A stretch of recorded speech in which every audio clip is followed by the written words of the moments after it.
State monitoring સેલની ટીમે થોડા દિવસ અગાઉ બાપુનગરમાંથી પ્રતિબંધિત કેમિકલનો જથ્થો ટેન્કરમાંથી ઝડપી પાડ્યો હતો, જેમાં પોલીસે સેમ્પલના નમૂના લઈને તપાસ માટે FSLમાં મોકલ્યા હતા. ત્યારે FSL રિપોર્ટમાં કેમિકલ મિથાઇલ આલ્કોહોલ હોવાનું સામે આવ્યું છે, જેથી બાપુનગર પોલીસે ટ્રાન્સપોર્ટ કંપનીના માલિક સહિત 4 કંપની માલિકો અને ડ્રાઈવર સહિત 5 લોકો સામે ગુનો નોંધીને વધુ તપાસ શરૂ કરી છે.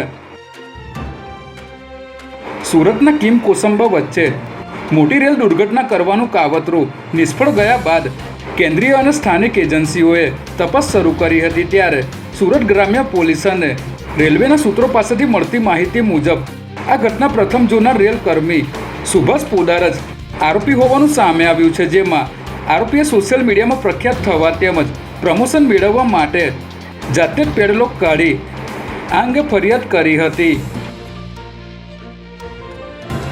ચાઇલ્ડ પોર્નોગ્રાફી મામલે કેરળ હાઈકોર્ટે એક ચુકાદો આપ્યો હતો કે જો કોઈ વ્યક્તિ અંગત સ્વરૂપે અશ્લીલ ફોટો કે વિડીયો જોઈ રહ્યો છે તો તે ગુનો નથી, પરંતુ તે બીજાને આ વિડીયો બતાવે તો તે અપરાધ ગણાશે.